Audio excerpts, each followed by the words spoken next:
Bonjour, vous le savez, les bébés naissent dans les choux quand ce ne sont pas les cigognes qui les apportent ou alors les abeilles qui vont de pistil en pistil. Oui, mais voilà, parfois, le pistil, il est transgénique. Les choux sont cultivés en serre et les cigognes, il leur faut un GPS pour arriver à bon port.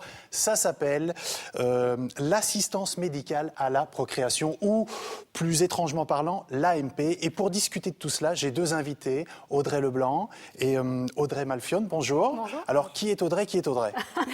Alors, moi, je suis Audrey. Voilà, vous êtes Audrey, les deux Audrey. Donc, vous avez écrit un livre, un guide qui s'appelle tout simplement « Le guide des couples infertiles ». Pourquoi avoir écrit ce livre ? Parce que ça manquait, en fait. Un peu égoïstement, on a cherché un peu ce genre d'ouvrage et on s'est rendu compte qu'il n'y avait rien. C'était soit très sérieux, soit un peu pathos ou des témoignages très personnels. Enfin, il n'y avait rien qui cadrait avec ce qu'on aurait voulu trouver et qui nous apporte un tant soit peu de légèreté. Donc, j'ai contacté Audrey et puis en lui faisant cette demande un peu folle et en n'y croyant pas sérieusement. Et puis, nous voilà. Parce que ce livre parle effectivement de cette assistance médicale à la procréation, mais avec beaucoup d'humour. Il y a du texte, un texte léger, même si le terme, parfois, il est difficile, parfois il fait peur, et des dessins pour que ce soit beaucoup plus didactique, pour que ce soit beaucoup plus drôle à lire et à vivre. C'est comme ça que vous l'avez souhaité ? Oui, c'est tout à fait ça. On voulait quelque chose qui parle de la PMA telle que nous on l'a vécue, ou on la vit encore, mais qui en même temps soit pas plombant. On voulait quand même que ça reste, parce que c'est vrai que c'est un parcours qui est difficile. On voulait pas en rajouter une couche en disant oh là là mon Dieu c'est horrible, regardez on est infertile, on n'a vraiment pas de bol quoi. Donc voilà, et puis on trouvait que l'association texte dessin fonctionnait très très bien et que justement les deux se complétaient très parfaitement et du coup ça permettait d'apporter un peu d'air dans ce parcours. Vous avez dit PMA, AMP, PMA, c'est pareil. C'est exactement la même chose. En France, le terme officiel, c'est assistance médicale à la procréation, mais c'est la PMA, c'est la même chose. Alors ici, cette AMP, cette PMA, c'est trois parties. Tout simplement l'avant, le pendant et l'après. On commence avec l'avant et dans votre livre, il y a les 10 commandements. Les 10 commandements du couple infertile. Alors, moi, je vais vous lire le 10e parce que je me demande si c'est pas le plus important pour dédramatiser, parce que c'est vraiment à ça que sert ce livre, c'est dédramatiser l'infertilité et l'infertilité vue par le couple, vécu par le couple. Alors ce 10e commandement, il est tout simple, c'est la patience. Le temps des infertiles n'est pas celui des fertiles, ces derniers comptent en mois d'essai et vous en nombre d'années. C'est vrai, ça, c'est ce que vous avez ressenti en faisant vos recherches pour ce livre. C'était, il faut effectivement patienter, il faut être patient quand on est... Il faut patienter. Déjà, normalement, l'Organisme mondial de la santé dit que pour avoir commencé les examens, il faut avoir déjà 1 an d'essai naturel. Évidemment sans contraception, on est d'accord. Et qu'au bout de ces 1 an, si c'est toujours rien passé, allez consulter votre gynécologue. Ça, c'est juste les essais naturels. Après, il y a tous les examens à passer avant de pouvoir poser un diagnostic. Puis une fois qu'il y a le diagnostic, il y a les tentatives en elles-mêmes. Alors, pour certains, ils ont de la chance, ça marche du premier coup. Pour beaucoup, il va falloir recommencer 1 fois, 2 fois, 3 fois, jusqu'à temps qu'il y ait quelque chose qui se passe. Et puis, voilà. Et des fois, on a aussi besoin de prendre un peu de recul par rapport à la PMA, de prendre des pauses. Donc tout ça fait que ça peut durer effectivement beaucoup d'années. De cette patience ou impatience naît aussi beaucoup d'angoisse. C'est ce que l'on peut lire dans ce livre. C'est ce qu'il faut peut-être combattre le plus, c'est l'angoisse du couple. L'angoisse de ne pas arriver au succès escompté. Et en fait, c'est ça aussi qu'on veut véhiculer dans ce livre, c'est que en fait, c'est pas une clé pour un bébé, la PMA, et on voudrait démystifier cette chose-là. C'est pas on fait une FIV et hop, on a un bébé. Donc il faut faire avec ça. Il faut juste regarder les choses en face, et essayer de le prendre avec toute la légèreté possible, mais faire face à cette réalité. Alors, en parlant de légèreté, c'est très bien, c'est qu'on a l'impression que c'est la bonne copine qui parle. C'est pas le médecin avec son vocabulaire étrange auquel on ne comprend rien. C'est pas la maman non plus, peut-être avec ses reproches ou ses regrets. C'est la bonne copine. C'est vraiment ça, le ton utilisé, c'est de dire, ben voilà ma grande, ok, ça se passe pas comme tu l'aurais voulu, mais ça va bien se passer quoi qu'il arrive. C'était ça, ce ton-là que vous vouliez? Oui, parce qu'on est nous-mêmes concernés par la PMA et que donc du coup on voulait en parler. Et oui, exactement, c'est ça, comme une bonne copine, quelqu'un qui dit bah moi je sais, je l'ai déjà fait, donc je vais un peu t'expliquer comment ça se passe. C'est pas si terrible que ça en a l'air. On dit pas que c'est facile non plus, mais loin de là. Mais voilà, en tout cas, ça se passe. Ça se passe. Enfin, plus ou moins bien, mais ça se passe. Et on est souvent lâché en fait dans ce milieu-là qui est une grande inconnue et qui fait terriblement peur. Et voilà, donc évidemment, c'était ça le but, c'était de tapoter gentiment dans le dos des gens en leur disant, enfin, on va s'occuper de vous, mais vous inquiétez pas. Alors ça va bien se passer, on ne sait pas, mais en tout cas, ça peut se passer mieux que ce que vous pensez. Alors tout est fait pour que ça se passe bien. Alors, on l'a dit, il y a du texte et du dessin. Le dessin, c'est vous, Audrey. Le texte, c'est vous, Audrey. C'est vraiment plus simple. Comment vous avez travaillé ?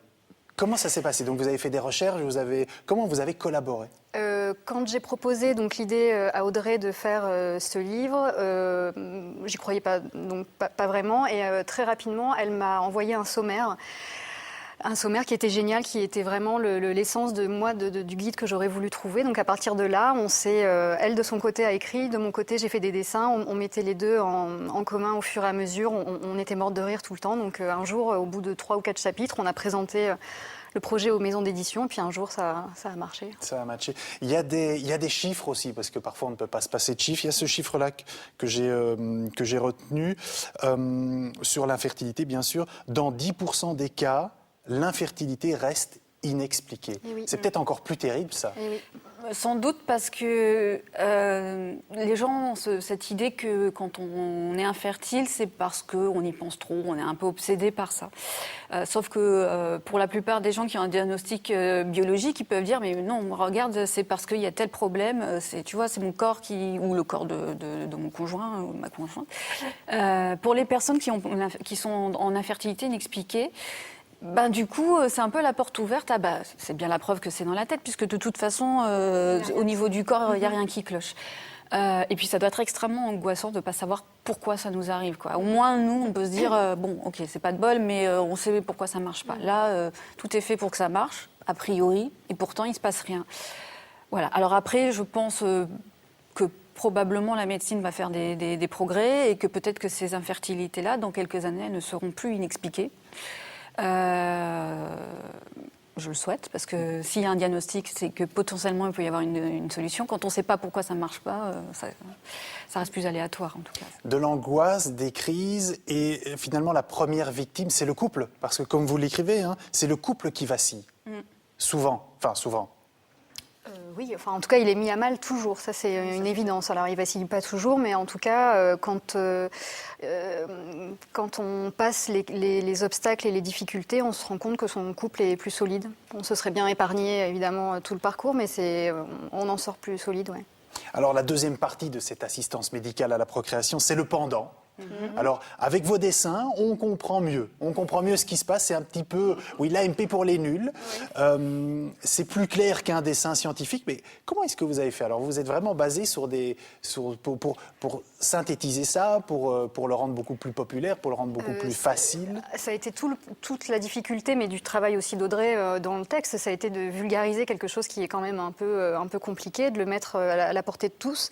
Il a fallu d'abord nous le digérer pour pouvoir en ressortir quelque chose d'assez basique et de compréhensible et de drôle. Enfin, il fallait toujours... Oui, c'était un exercice, mais c'était un chouette exercice. Alors, si c'est compréhensible, c'est tant mieux. C'est encore mieux. Il y a ce dessin qui est terrible. Je ne sais pas si on va le voir, j'espère qu'on l'aura... Enfin, qui est terrible. Qui est drôle et terrible à la fois, c'est ce torero.